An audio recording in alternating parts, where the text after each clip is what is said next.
I'm a trisexual. I'll try anything once. Who you will be. Hello, lover. Hollywood is a city built on yes. Yes to the role, yes to the contract, yes to the spotlight that blinds even as it illuminates.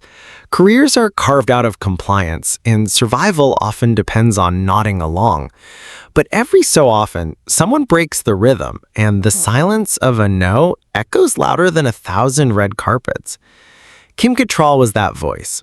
At the height of her fame, when Sex and the City had turned her into a global icon, she was offered more money, more fame, more sequels, more everything. And she turned it down. In an industry where ambition is currency, her refusal was treated like a scandal, a betrayal, even a kind of heresy. But what if it wasn't weakness or bitterness or ego? What if no was the bravest word she ever said? This isn't just the story of an actress walking away from a role.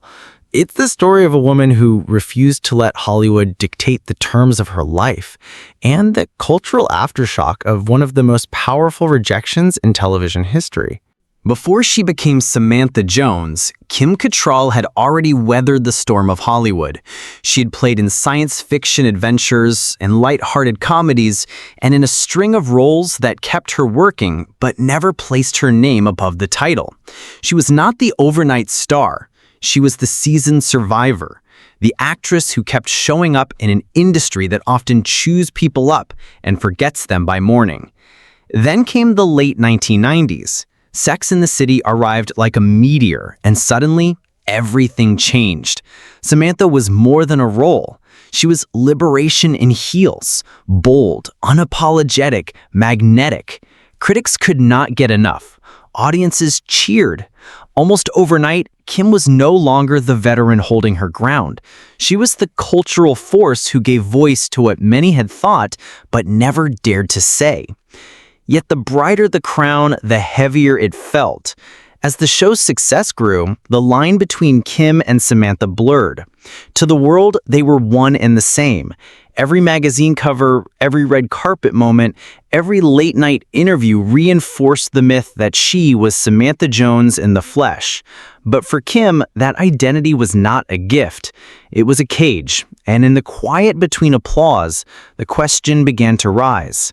What happens when the greatest role of your life starts to erase the rest of who you are? The Crown and the Cage. When Sex and the City premiered in the summer of the late 1990s, audiences expected another glossy comedy about New York's single life. What they received was something else entirely. The show was bold, funny, and unashamed of the things polite television usually left unspoken.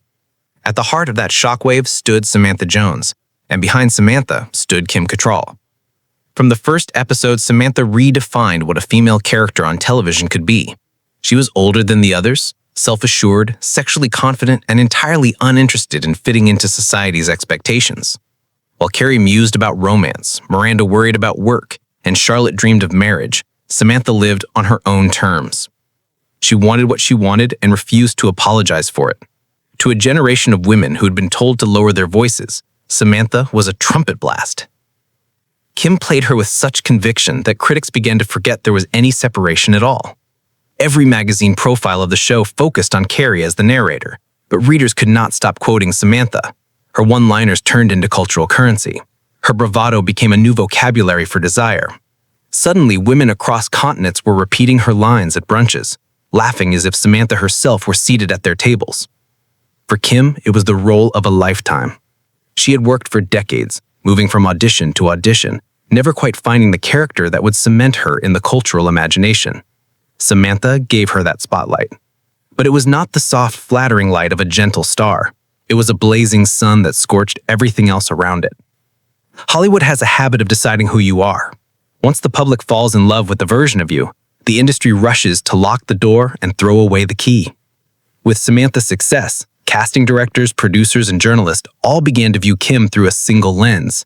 She was not just Kim Cattrall anymore. She was Samantha Jones.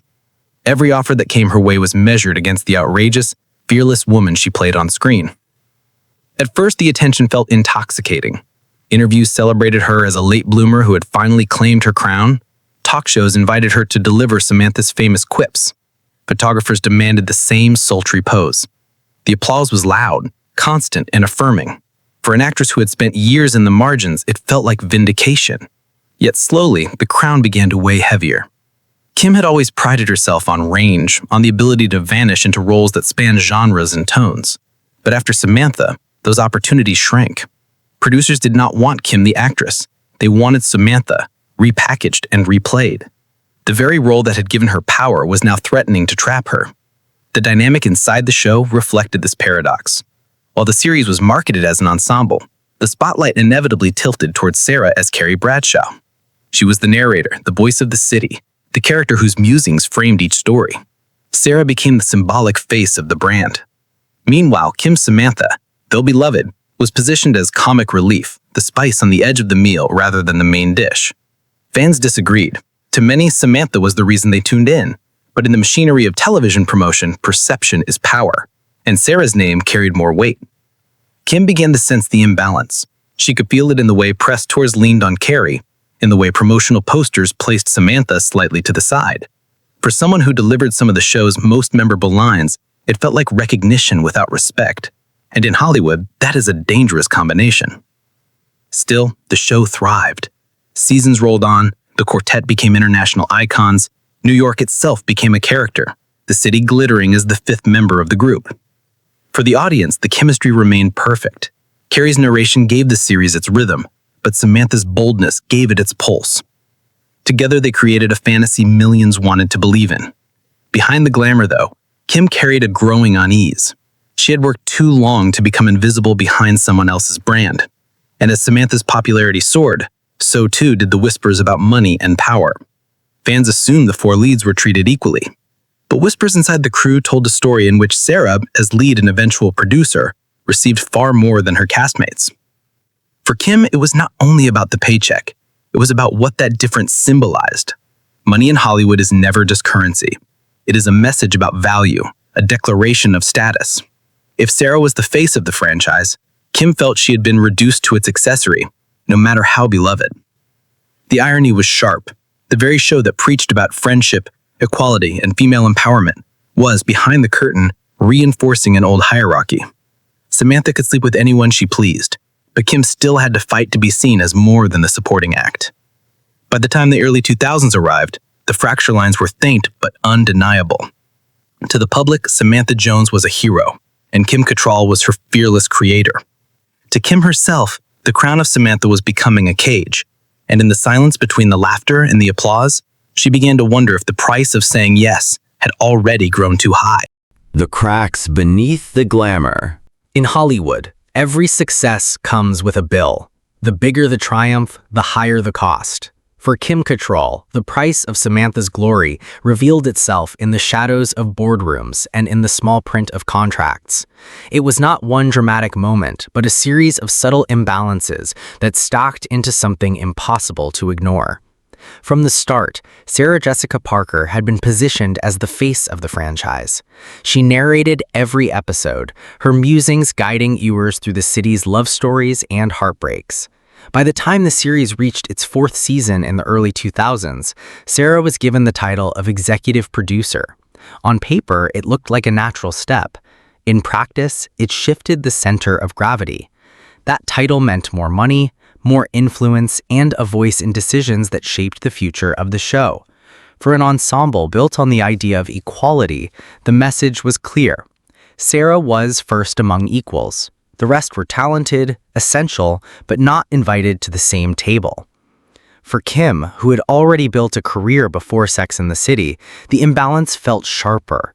She was not a newcomer grateful for exposure. She was a seasoned actress delivering some of the series' most memorable moments, yet treated as if her contributions were ornamental.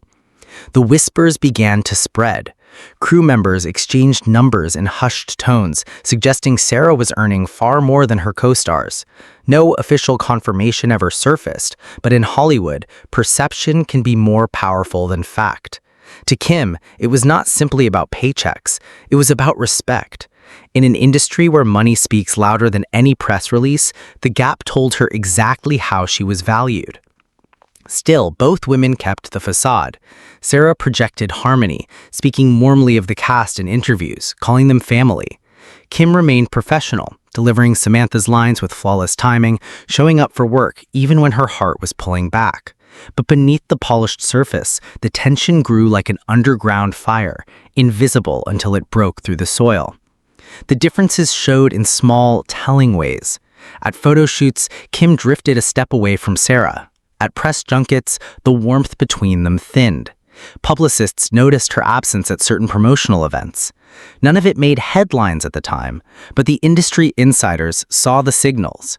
The chemistry on screen was alive, but off-screen, two camps were forming. For Kim, the situation was a bitter irony.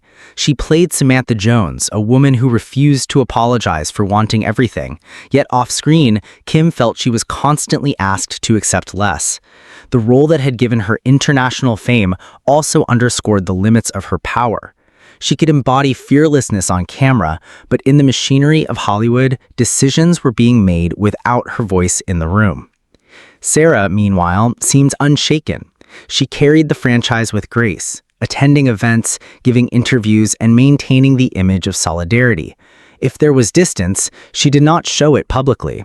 Her strategy was silence, containment, diplomacy. In a city where one headline can ignite a firestorm, Sarah knew better than to fuel rumors. But silence does not stop resentment, and by the mid-2000s, as the original series neared its end, the imbalance had hardened into something unavoidable. The show was still a hit, the chemistry still electric, but backstage the bonds were fraying. The end of the series in the year 2004 should have been a celebration. 6 seasons, countless awards, global recognition. The 4 women stood together on red carpets, smiling as cameras flashed. For the audience, it was a triumph. For Kim, it was complicated. She was proud of Samantha, proud of the show, but also aware that the hierarchy had calcified. When the champagne glasses clinked, she knew the cheers were not evenly distributed. Hollywood thrives on illusion. The illusion of perfect friendships, of equal partnerships, of glamorous harmony. But once the curtain slips, the truth becomes impossible to unsee. For Kim, the truth was simple and painful. She was part of the phenomenon, but not part of the power. The machine had made its choice. Sarah was the brand, the producer, the central figure. Kim was the firecracker, the scene stealer, the one who set screens alight but stood outside the boardroom doors. And in the long run, that division was destined to erupt. Because in Hollywood, cracks never stay hidden. They wait. They widen. They break open when the spotlight is the brightest. And for Sarah and Kim, that spotlight was about to shine on the movies that promised to reunite them, but instead would expose just how far apart they truly were. The no heard round the world. When the curtain fell on the series in the year 2004, the world thought the story was complete. 6 seasons, 94 episodes, 4 women who had become icons. Yet Hollywood is allergic to endings. When a brand proves it can sell, the machine always finds a way to keep it alive. And so the dream of a Sex and the City movie became reality. In the summer of 2008, the first film arrived in theaters.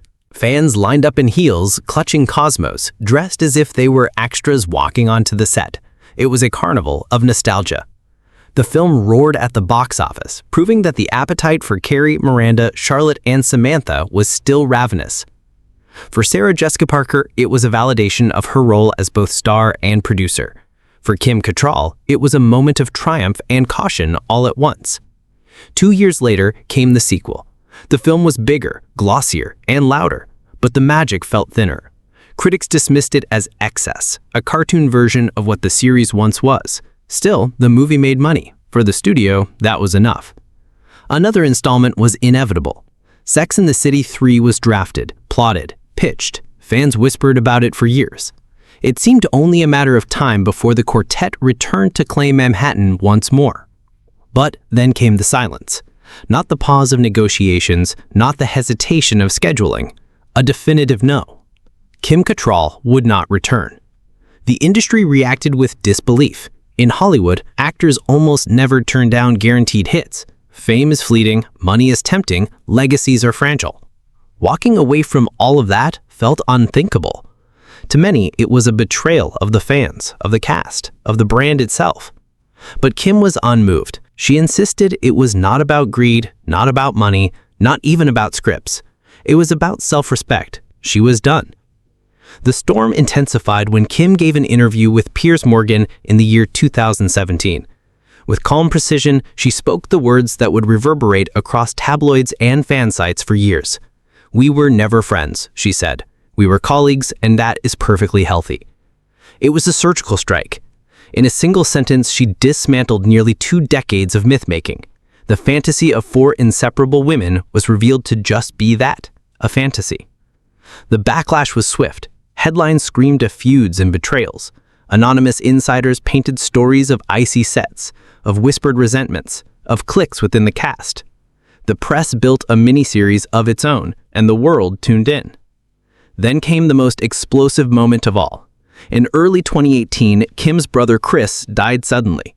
Sarah, publicly and perhaps sincerely, posted her condolences on Instagram. To many, it seemed like a gesture of compassion. To Kim, it was something else entirely. She responded with a post so raw and direct that it burned through every illusion left. "You are not my family," she wrote. "You are not my friend. Stop exploiting our tragedy to restore your nice girl persona." The words detonated across the internet. Screenshots flooded Twitter. Morning shows replayed them. Even serious outlets like the New York Times covered the fallout. For once, no one needed rumors. The feud was in plain sight. Through it all, Sarah stayed composed. She avoided escalation, repeated that she had no regrets about reaching out, and moved on. But the image of unity was gone forever. Fans now had receipts, and no amount of red carpet smiles could undo what had been written in public.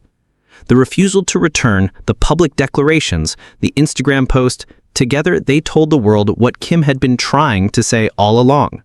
This was not about paychecks or scripts, this was about freedom. To stay would have meant surrendering her boundaries. To leave was the only way to reclaim them. In Hollywood, it's a city of yes.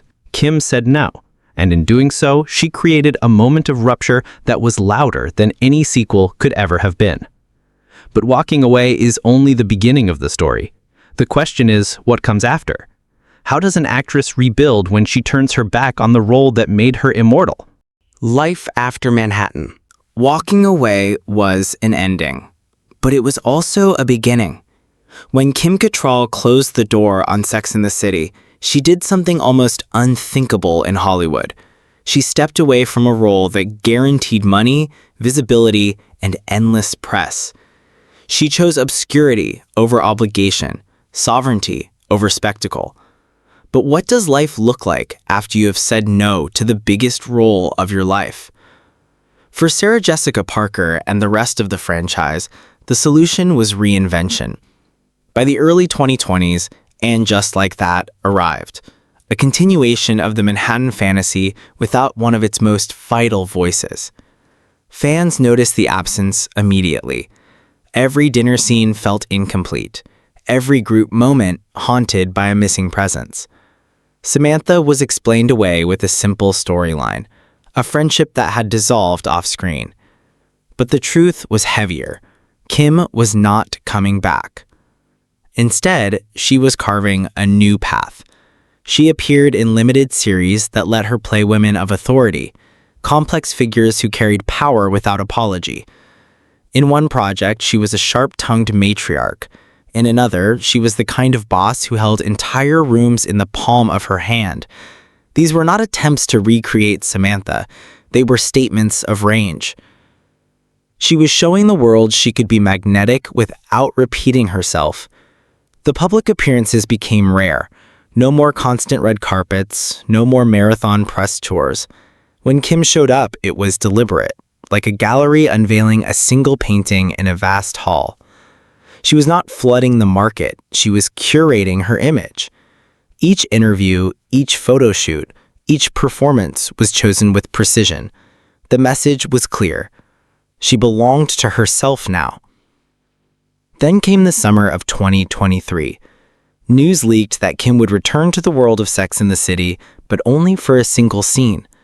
Fans erupted with anticipation. Could this be reconciliation? Could Samantha finally walk back into the room? When the episode aired, the truth was stranger and sharper. Kim appeared alone, filmed separately, her Samantha on the phone with Carrie for less than a minute. The banter was warm, the voice unmistakable, the connection intact. For 60 seconds, it felt like nothing had changed. And then it was over. The cameo was not a return. It was a farewell gift, a souvenir for the faithful, filmed under strict conditions, far from the main set, a performance offered without compromise. The moment revealed everything about Kim's stance. She would honor the fans, acknowledge the role, but never surrender her boundaries. She controlled the terms. It was her voice, her timing, her decision. Hollywood could clamor for more, but she had delivered enough. Critics called it bittersweet. Some fans were frustrated, longing for a full reunion. Others admired the audacity. In an industry that thrives on recycling, Kim had shown restraint, a refusal to dilute her legacy with a half-hearted return. She understood what many refuse to accept. Sometimes, absence is the art. Meanwhile, Sarah carried the franchise forward, and just like that, became her vehicle, her vision of what the quartet could become with one chair permanently empty. The show pressed on, evolving, reshaping, searching for new rhythms. Kim pressed on as well, far from Manhattan, writing a different story. 2 careers, 2 choices, neither bending toward the other. For Hollywood, the situation was unsettling. Studios believe every story must lead to reunion. Every conflict must end in a bow tied neatly for the audience. Kim's refusal defied that logic. She proved that walking away does not always end in regret. Sometimes it ends in clarity. She did not vanish. She redefined. She became the actress who dared to leave the table and still kept her dignity intact. Not a supporting player, not a relic of nostalgia, but a woman who decided when enough was enough. And in that decision lies the paradox. To the machine, her absence looked like loss. To Kim, it felt like liberation. For once, she was no longer performing Samantha Jones. She was performing Kim Cattrall. When the smoke cleared, there was no triumphant reunion, no glittering finale where the past was mended.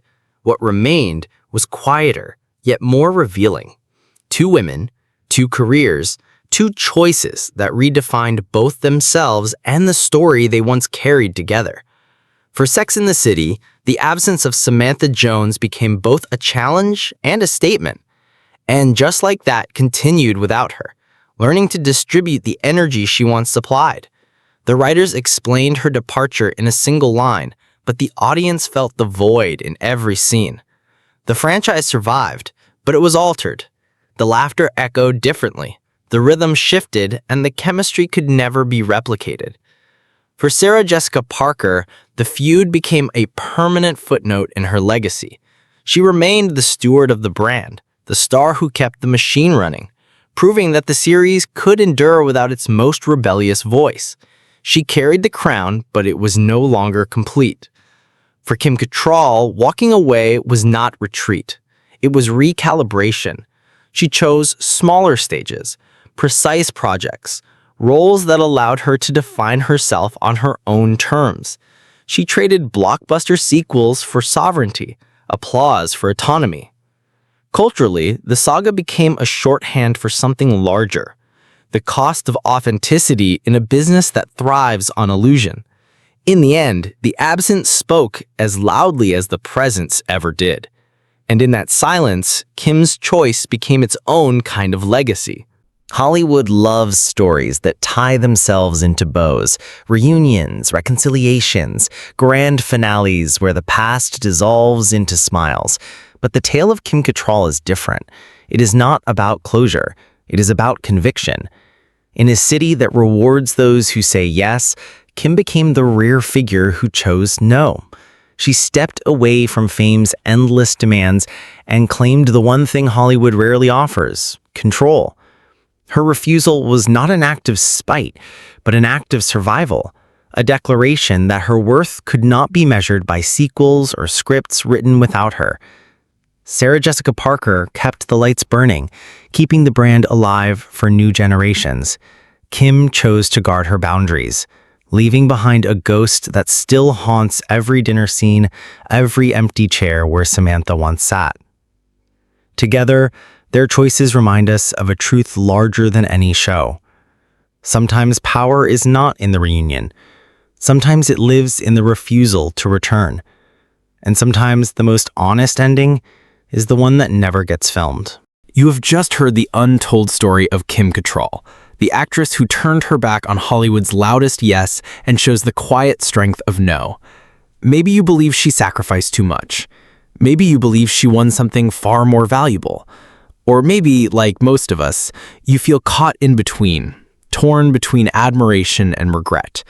Now it is your turn.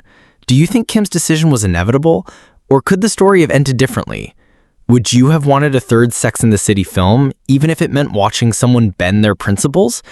Or do you believe her refusal is the very reason her legacy endures? Share your thoughts below, because the conversation is far from over. And if you want more hidden histories, rivalries, fractures behind the red carpet, subscribe now. The next story may be the one that changes everything you thought you knew. She said no to Hollywood's biggest stage, and in that no, she found her power.